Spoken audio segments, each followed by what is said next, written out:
Welcome to Heightened Life, a place for conversation that sparks insight and inspires growth.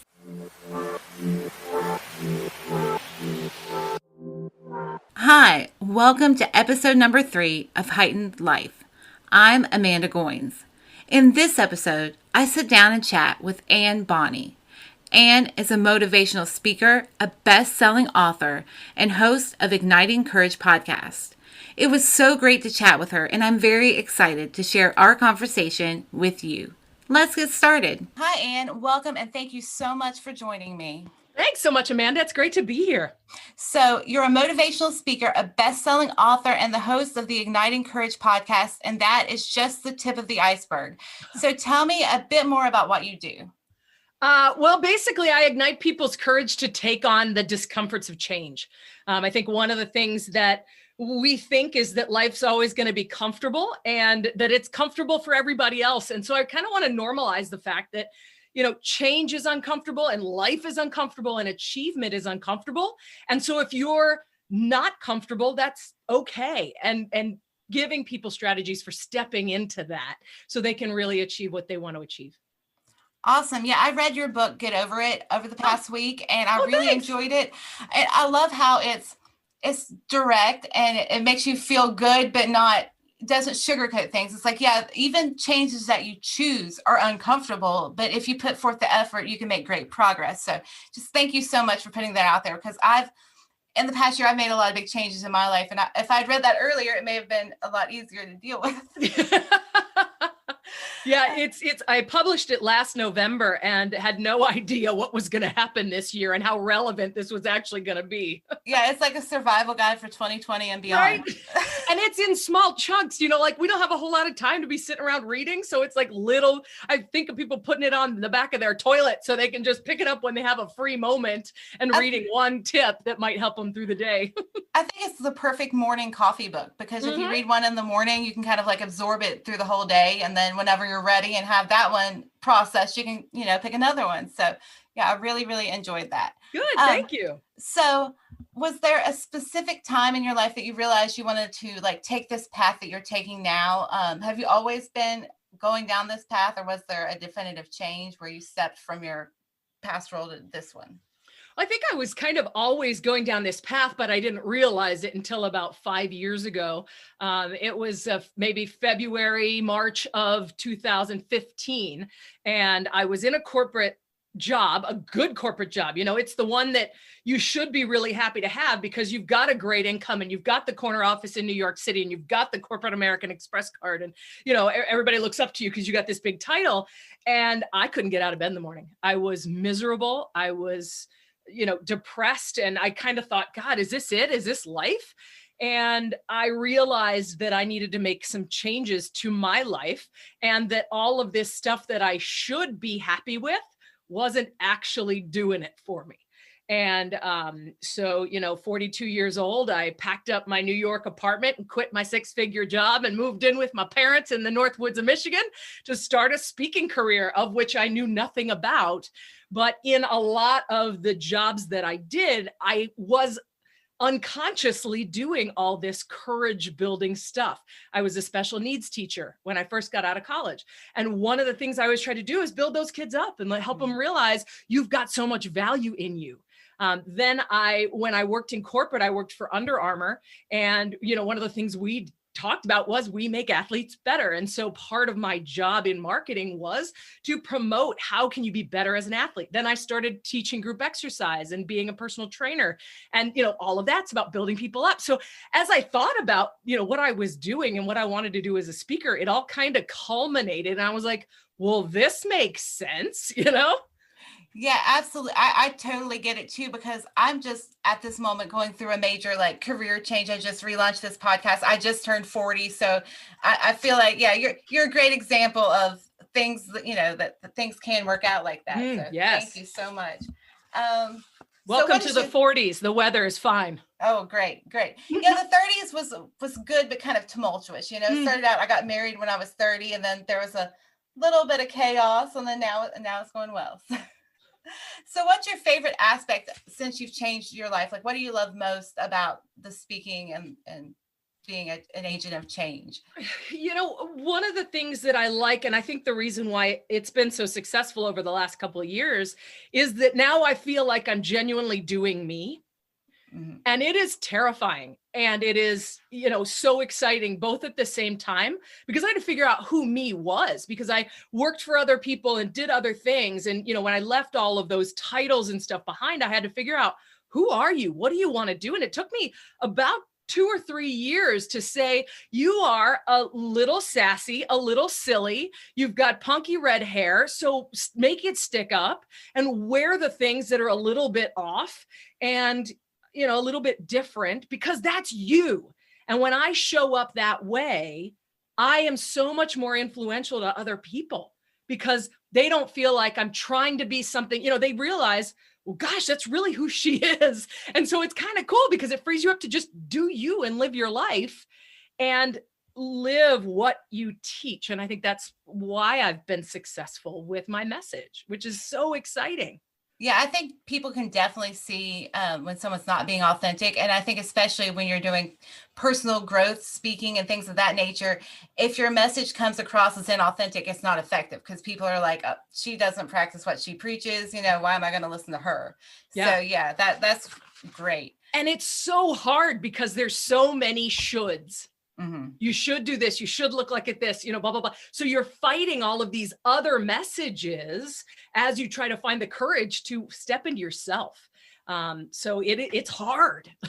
Yeah. Well, even in my life recently, one of the main things that's really been beneficial for me is just having the courage to step out of my comfort zone, Mm-hmm. because that was where I was up until 2019. And then in 2019, I just had this moment where I was like, I'm going to change. And I lost like 75 pounds and changed careers. And it's just been crazy. So Wow. yeah. So definitely stepping outside of your comfort zone is beneficial. So do you have who are your biggest influences, not necessarily in your realm but just in general? Well, in my realm, somebody who really has influenced me is Jen Sincero. She wrote You Are a Badass. And she her message is that you as who you are is awesome, and go forward with that. Go on your strengths, figure out what your strengths are, be proud of those. So she really was influential. And she was also somebody who was really successful, but still a little silly, a little sassy, a little off. I don't mean like off color, like cussing and rude and all that, but a little bit not perfect and polished. And that's not the right word either. But she was real. She was real. Okay. Yeah. Thank you. Right. And she talked about a punk band that she was in, and she talked, all this stuff that in, the corporate shoulds, it doesn't really fit in. And so she was human and real. Thank you for that word, while still being very influential. So that kind of started my journey on it's okay to be you and find that, that you. So she's one of them.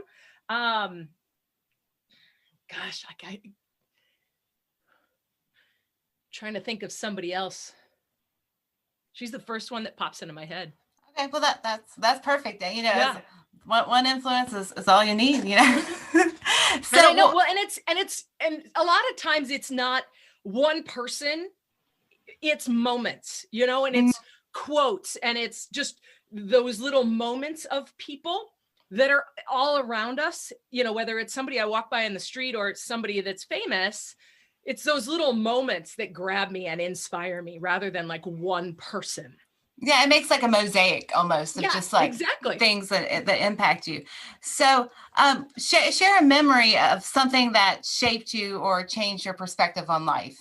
Any memory. It doesn't have to be profound, just anything. Yeah, sure. One of the things that my parents used to do, so we lived overseas, and we lived in Saudi Arabia, we lived in Egypt, and we lived in Greece. And when you live overseas, you don't go to Disney World for vacation. You go to India and Nepal and, Paris and all this stuff, which is super cool, but it's also cheaper because you live overseas already.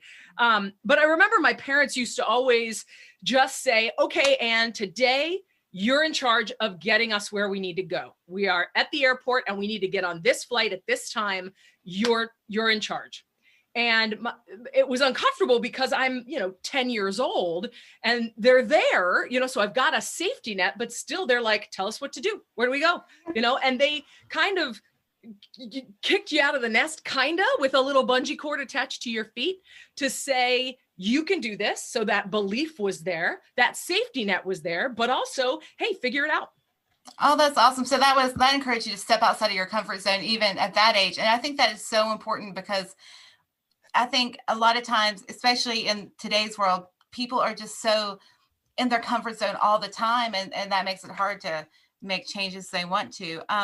So what do you have going on currently that you want to share with the world? Well, Igniting Courage podcast is on its third year, just stepping into its third year. So I'm so excited about that. It started with, I just wanted to get content about courage and overcoming fear and dealing with change out into the world. So when people Googled Anne Bonney, they could find this content.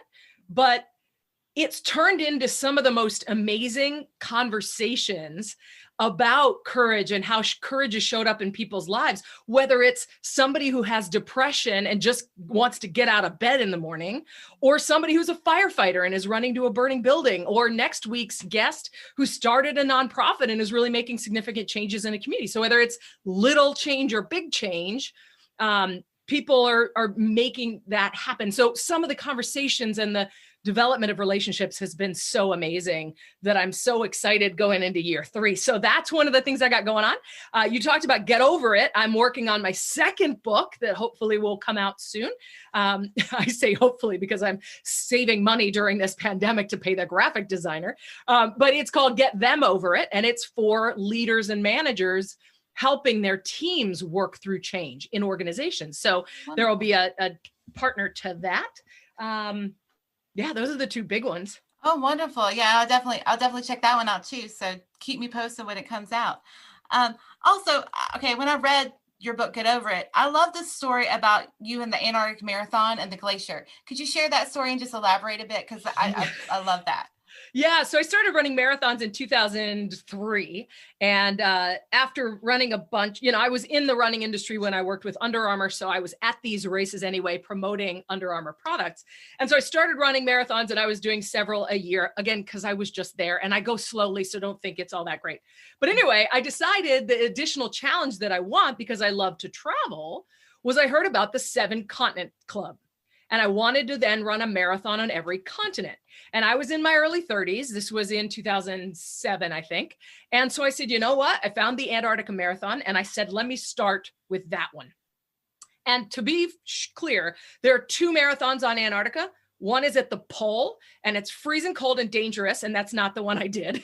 The other one is on King George Island, which is on the little finger that sticks out of Antarctica towards Argentina. That's the one we did. It was 28 degrees-ish. We had actually lovely weather. Anyway, at mile 18 of the Antarctica Marathon, and mile 18 of any race is when you realize what you've gotten yourself into. I mean, it's starting to really suck. The wheels are falling off the bus. You've still got 8 miles to go. And in the Antarctica Marathon, mile 18 is at the bottom of a 3/4 mile glacier. Wow. And it's wet and it's cold and it's slippery and it's steep and you've already run 18 miles and you now got to go up this hill and you see this little cheerful flag flapping at the top, almost taunting you. And so, you climb up this hill, and as I'm climbing, I just didn't feel like I was getting anywhere and didn't feel I was getting anywhere. I was getting really disappointed and really depressed and, even considered quitting the race because I was like, this is just stupid. Why do I do this? And then somebody ran by me coming down the hill and said, hey, turn around and look how far you've come. And I turned around and I looked and the beach was really, really far away. And all the people that were behind me were really tiny. And I was like, oh my gosh, I am making progress. I am getting there.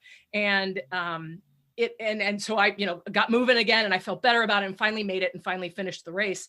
And it really illustrated to me that in those times of great difficulty, that it's really important not only to look at how far you've got to go, but to look back and see how far you've come, because oftentimes we forget to look at that and where the strength has come in and where the power within us is and has been, we forget about all of that. And it really does help give us some motivation to keep trucking and keep taking those steps and moving forward. Awesome. Yeah, I love two things I really love about that story is just how a change in perspective can change everything, Mhm. and how that person coming down the hill was enough to like change your whole perspective, just them telling you. I think a lot of times in life it's people that you know, like you said, just pass by on the street or see on YouTube or whatever that sparks something in you to change the whole trajectory of your life. And It's those moments, right? and you're Yeah. one of those people, and you're doing that for so many people, and that's just really great. Let me see what else we have here. So just here a few fun questions before we go. So what are some of your favorite ways to unwind? Because you're a very busy person. So what do you do in your downtime? Lately I've been binging RuPaul's Drag Race. There you go. Oh my gosh. So that's been awesome. That's just the absolute zone out, drool on yourself on the couch. We also love camping. My partner and I bought a little teardrop camper this year, and we've been just going off into the woods and watching our campfire and cooking outside and all of that stuff. And that's been amazingly rejuvenating during this time of all the stress and anxiety that's just under the surface. So that's been super fun. I also do run. I've done a lot of virtual races. Well, I run slowly, do a lot of virtual races. So I did a run across Michigan, virtually 160 miles over 2 or 3 months, just kind of adding it all up. I just finished a run for elephants in Thailand. And I think virtual races are stupid, but at the same time, it's still something to move towards and a lighthouse to go towards when everything else feels like it's kind of out of control. It's something that you can do. So those are 3 of the big things that I've been doing in the last 6 months, other than working. Awesome. So, okay, what's on the horizon for you in the future? I know you mentioned the book and the podcast. Do you have anything else that you want to share, or just? Well, I've got 2 more marathons, at least one in Asia that I have to do, and one in Australia that I have to do. So that's on the horizon. God only knows when, but when the world opens up again. What else is on the horizon? I'm sure there's tons of things. Yeah, that's the big one. Okay, so any final thoughts or anything else you'd like to share before we go? I just want to remind people that being uncomfortable is perfectly normal. And sometimes stepping into that discomfort is the first step towards an absolutely amazingly fulfilling experience and memory. And even though it's uncomfortable, just keep taking those steps and keep moving forward. And it does get easier. Yeah, and I think reminding people that it's okay to feel uncomfortable is so important, because a lot of people, when they try to change their life and they realize, oh, I can't do this it's not going to be easy, I'm not doing it right or something. But that's absolutely part of the process, is being uncomfortable and moving through it. So, and people make it look so easy, and they make it look like they've got it all together. And one of the things I find so much comfort in is the fact that nobody has it figured out. We are all bumbling through life. We all have no idea whether we're going to do it, what we're doing is right or not, and if it's going to work or not. And I find great comfort in that everybody is as big a disaster as I am. So, yeah, me too. Absolutely. Yeah, when you feel terrified or you feel like, gosh, this should be a lot easier. No, it shouldn't. It's hard for all of us. So tell everybody where they can find you online and listen to the podcast and look for the sure. book. Igniting Courage podcast is on all the podcast channels. It's also at igniting-courage.buzzsprout.com. Or if you just go to my website, yourchangespeaker.com, you'll see all the information there that you can find. Awesome. Well, thank you so much for joining me today. It's been amazing to chat with you, and I look forward to checking out your book when it comes out and just following along with everything on your journey. So awesome. Thanks so much, Amanda. It was a pleasure. And thank you so much for listening. Follow along with upcoming conversations and other exciting things in store at heightenedlife.org. Again, that is heightenedlife.org. And while you're there, follow along on Instagram and check out Heightened Life on social media. Be sure to join me next Monday, October 19th. I will be joined by the hosts of the awesome Inside the Sound podcast. They are 2 amazing individuals, and I cannot wait to chat. Until then, much love, and I will see you later.